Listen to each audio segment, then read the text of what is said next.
Welcome back to the Base Talk podcast. I am your host, Jacob Billingsley, owner and founder of Base Sports Performance in Hernando, Mississippi. In this episode, we interview Colorado Rockies prospect and current Base Sports Performance athlete Keegan James.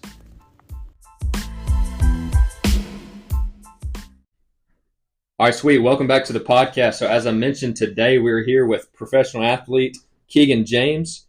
Keegan, welcome to the show, dude. Hey, thanks for having me, man. I've been looking forward to this. Yeah. So for those of you, for the few of the people that probably don't know who you are, could you kind of tell us a little bit about yourself? Tell us where you're from. Give us your story. Yeah, man. I've lived in South Haven, Mississippi my entire life. I went to DeSoto Central High School. I graduated from there in 2015. Played football and baseball. Played baseball ever since I can remember, since I could probably walk, I guess. Won a state championship there. Got recruited by Mississippi State in 2015. Signed with them and played at Mississippi State from 16 to 19.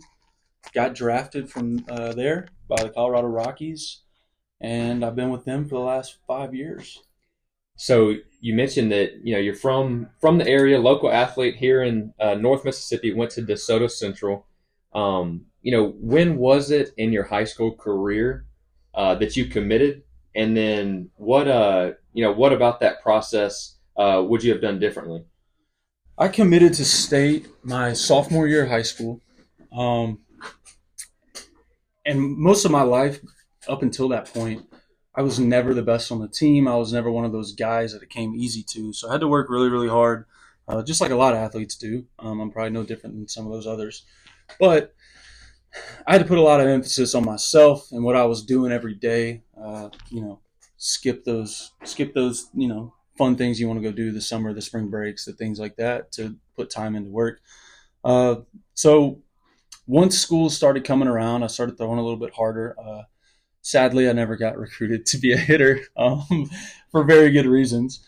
But as I got taller, I got stronger. That going into that sophomore year, the velo started to tick. I was now starting on the high school team as one of our pitchers.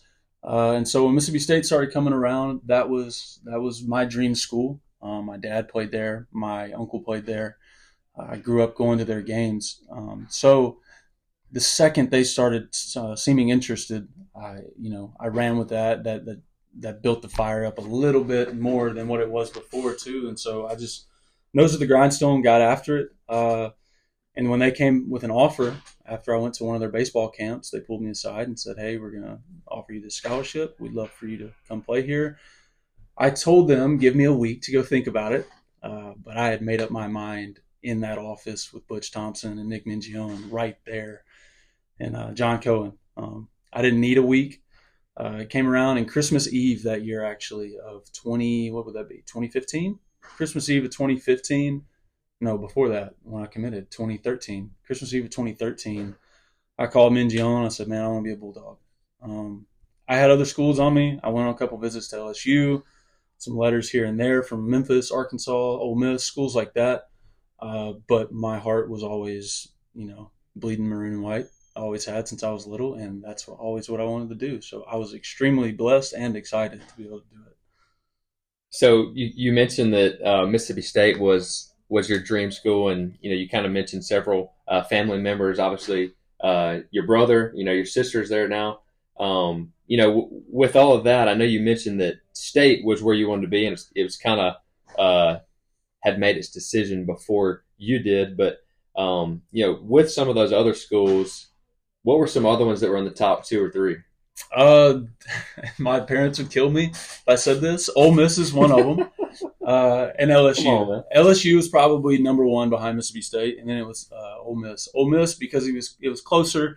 They still had a really good baseball program. I knew a lot of people that were going to play there. I grew up playing with some of the guys that ended up there. LSU was one of those things where they have the championships, they have the big aura around them. So that always just seemed unbelievable to me. But you're 5, 6, 7 hours away from home. At that age, it's a hard decision to make. On top of, you don't really have much choice to go to Mississippi State in my family. And I chose that willingly. But if I'd have chosen anywhere else too, I'd still be hearing about it. So with once you got on campus, obviously, you and I were teammates for a couple years there. So that first year, you came on and had a really, really, really good freshman year. You got a good amount of innings in. You competed, you got on the mound a lot. Following that, we had some injuries. What was kind of one of the biggest injuries that you had, and what was the time frame on that? So I went through my freshman year. I think I threw like 25 innings. I started a couple midweek games, ended up in the bullpen on the weekends. But it was a whirlwind of excitement and emotions and a lot of learning that went into it. So at the end of that season, I think it was the very next fall. Actually, I went through the off season. Elbow was kind of bugging me, but it was nothing that I'd really felt before. But it didn't bother me too much. So I go into the fall. I finally throw a pitch, feel whatever happened. Ended up down the road. I would torn my UCL. I was hitting football growing up, and whatever the doctor saw was a calcified piece of bone that had chipped off in the middle of my UCL. Over time, it got bigger and bigger, calcification, all that stuff. So the UCL tore from the inside out. Well, at that moment, when I was brought into Jason Wire's office, that old office we used to have, in the old stadium. Oh yeah, underneath the stadium. I mean, it's no bigger than this room, and somehow we were training, D1 athletes out there. But when he pulled me in and told me, I thought right there, like my dreams and goals were absolutely crushed. I had never gone through anything like that was that mentally challenging. The physical side I was used to, right? Because you grow up, you learn, you get in the weight room when you're 14, 15 years old, and you grind from there on. So the physical side I was okay with. The mental deal was the hardest part, and I had never had to go through anything like that in my life. Thankfully and not thankfully, we had about 7 guys that year with the same injury. Yeah. That I was able to, we were able to bounce things off of each other and be able to cope with it a little bit better. We had a great strength coach, Coach Neal, and he was great to be around. He brought great energy, taught us the right way to do things, and we got absolutely after it with that. We called it the PDU squad, but the PDU squad got after it in the weight room. So that kept my mind at ease. But again, just like when I got recruited, that built another fire under me, man. It just kept feeding logs to the fire, and I was just itching to get back on the field and playing in front of all those people in Duty Noble. So it was hard, but I probably wouldn't change anything about it. So you mentioned the PDU squad. What is do you remember what PDU stood for?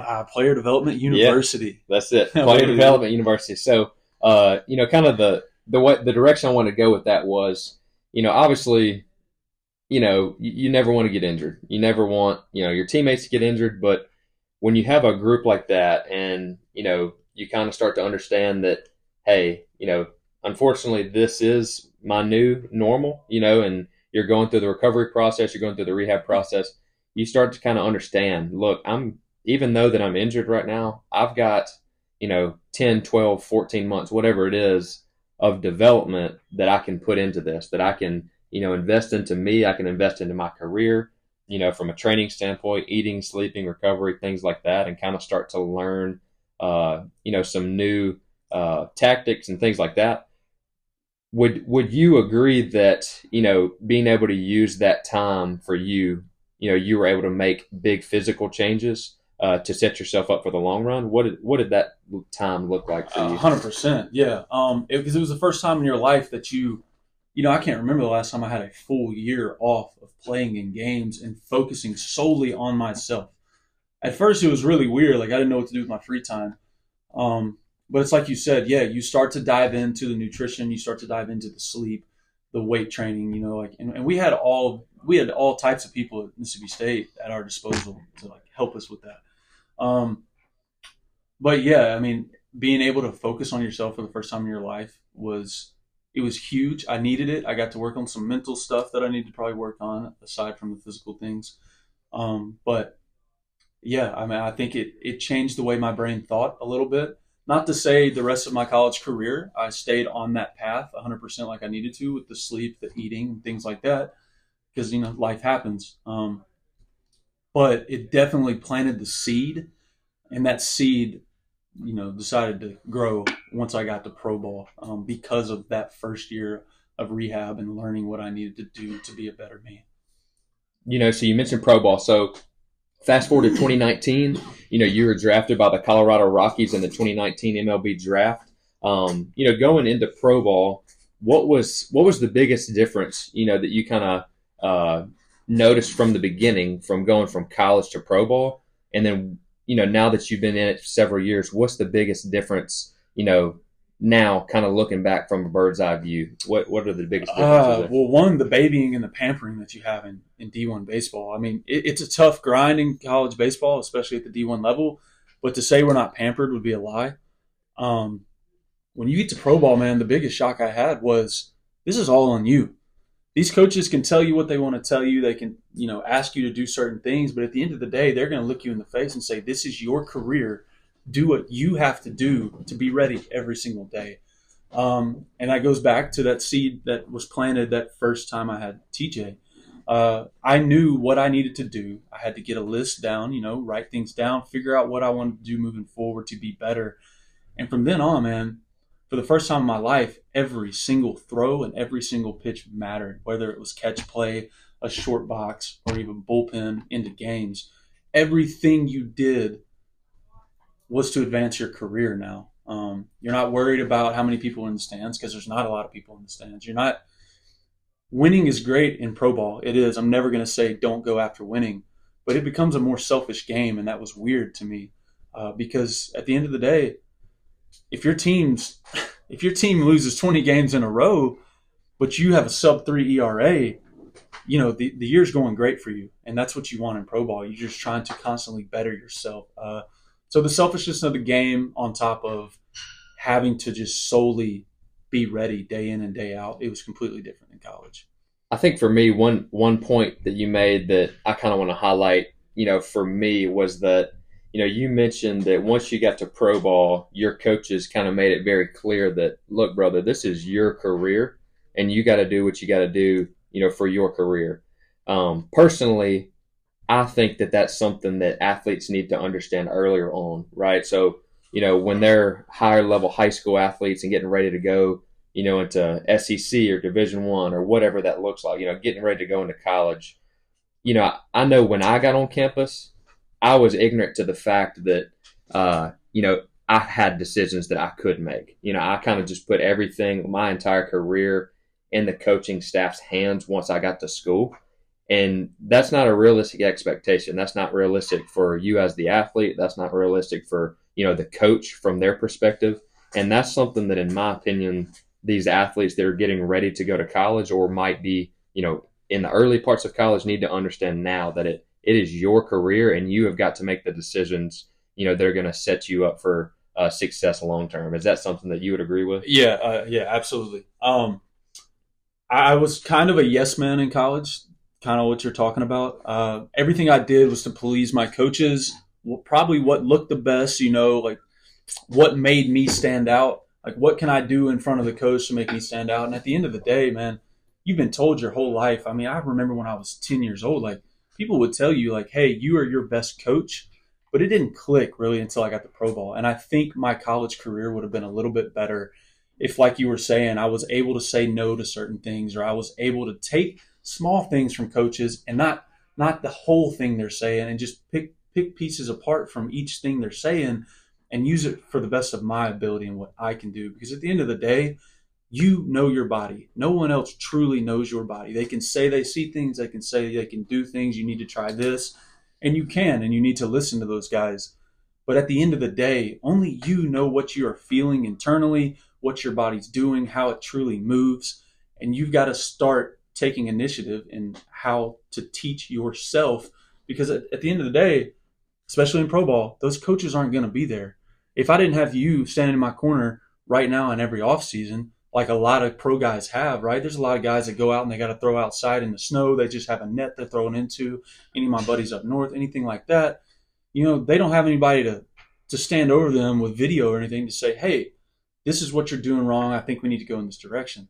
It doesn't work like that. You have to always think that no one is there to help you. And if they are, use that to the best of your ability. But at the end of the day, it's about you and what you think is going to make you the best position player, hitter, or pitcher that you can be. Yeah, athletes have definitely got to take ownership, especially the ones that are like I mentioned, upper high school, getting ready to get into college. They need to understand that ownership of their career is a big thing, and that's not to say that they need to disagree with what the coaching staff is saying. That's just saying that they need to understand what the coaching staff is telling them, in addition to them doing their homework, for their things that they need to focus on as well. Absolutely, pick and choose from each of them. Use it to what take everything from a coach. You could have a 20-minute speech from a coach, right? If you can take just one thing out that works for you, that's fine. You don't have to do every single little thing. Yeah. But that say yes sir, do your thing. But at the end of the day, it's about you, man. Like you got to be the best athlete you can be. So after first couple years in pro ball, had a couple good years. Unfortunately, we had another injury that came up. That injury was another UCL reconstruction. Is that correct? It was. It was a partial tear. It came off the bone. It wasn't as bad as the first one. The rehab was about 3 to 4 months shorter, but yes, that did happen. So coming back from that second one, obviously, so at the time, especially immediately, you were throwing very well. I remember us. We were actually texting maybe the day before, and you were like, 95, 96. The previous outing with an 85-mile-an-hour curveball, like I remember it like it was yesterday. You call and give me the news, and obviously it's a little discouraging for both of us. But at the same time, you're kind of turning the corner to where, you know that you can get back from it because this is something that you've done in the past. And on top of that, as you mentioned, it's a little bit less aggressive of an injury. So, coming off that second round, what are some things that you did differently, because of your experience with the first one? A lot of it was more on the mental side of like the first one I wanted to rush to get back, right? Where these doctors give you a time frame, and when it comes to the TJ rehabs, most of them are pretty spot on. I mean, you could be a month earlier, a month later, you could do that, but they're pretty spot on with it. And what I was able to do differently the second time was be able to step back and say, look, we need to try to be here at this date. Don't worry about anything other than that, except what you can do every single day. Just put your head down, come in. Don't worry about, 5, 10, 15, 20 days from now. Focus on what you have to do today for your rehab to get through it. And it's just take it day by day by day. But really, other than that, it was just I was now on my own, right? Like I would have to drive to Birmingham. I used St. Vincent's and Kevin Wilk with Champion Sports Medicine. They are the greatest people in the world. And I lived in Birmingham that off season, and I would drive home every weekend to see family, friends, girlfriend at the time, wife now. And I would make that sacrifice, and I would do it again and again and again if I had to. But I think it was just being able to calm myself down and say, hey, there is a light at the end of the tunnel, whereas before I didn't think there was. The rehab didn't change much, but now it just became muscle memory because I had done it before and I was comfortable with it. Love it. So obviously moving into, now, coming into a big 2024 season for you, what in your words is your biggest thing that you're going to be focusing on this season? Oh man, I don't want to wrap myself out to lefties, but I really need to. I really got to utilize my changeup to lefties more this year. I finished my first full season healthy this last year. That was the main goal last year. Get out there, be able to get back to close to where I was before the injury, and just finish healthy. And I was able to do that. Now we're back to the drawing board of, okay, now we go back and we pitch. I know I can throw hard. I've been able to throw hard for a long time. It's now maintaining that aspect of it and learning to be a tactician on the mound. Yeah. Get up there, be a surgeon. Just in, out, up, down, whatever we need to do with whatever pitch. But yeah, it's my main thing is going to be those lefties this year, man. I got to get them out. I love it. One big thing that I always like to say to guys is, we've got to have a plan with what we're doing. So, like you mentioned, 2 seasons ago, we're looking to get healthy. This season, there's a specific plan that we've got, and that's to come in and attack left-handed hitters and begin to kind of pitch more. A lot of guys will kind of just ride the ship. They're kind of floating in the ocean and they're not really sure what their plan is or what their goal is for the year. And I'm really goal-oriented personally, so I like to get, a clear idea of what it is that the goal is happening. So, I love the idea that you kind of already know, hey, this is going to be my main thing that I'm going to work on, that I see as the lowest hanging fruit that's going to help me the most. So I love the game plan specifically with the pitch usage, as a pitcher on the mound. For sure. So kind of moving to the last thing that I want to ask. So, assuming that we have a decent amount of local, high school kids, college athletes, high school parents, high school coaches, a lot of just local, people that like to listen to the show. So, assuming that you're speaking to them, what's kind of what's the biggest piece of advice you would give to, middle school, high school, college athletes that, are kind of looking to do, what you're doing now? One, just going back to our plan, you have to have a plan. I'm not a big guy that has to, I'm never written things down really. Like I'm not that guy. Like go write your goals down, put them above your bed on the ceiling or something like that. Read them every day. But you do have to have a goal, and there needs to be stepping stones, smaller goals to reach that bigger goal. So don't go into a practice, don't go into a lesson, don't go into a game blindly. Like you said, you have to have a plan. The whole game of baseball is a life-size chess match, man. So if you're not thinking 2, 3, 4 pitches ahead at any given time, you need to start doing that. On the training side, I'm not just saying it because I'm sitting in front of you. Base is the best place to be in at least the state of Mississippi right now to come and train. You have all the technology you need. You have some of the best coaching staff in the area. And then on top of that, you have a great group of guys that come in here, man. Half the reason I'm in here is the camaraderie with the other pro guys. I love it. It's a good group of guys. You are who you surround yourself with. And we got guys that get in here and want to learn and want to grind. And that's what we do.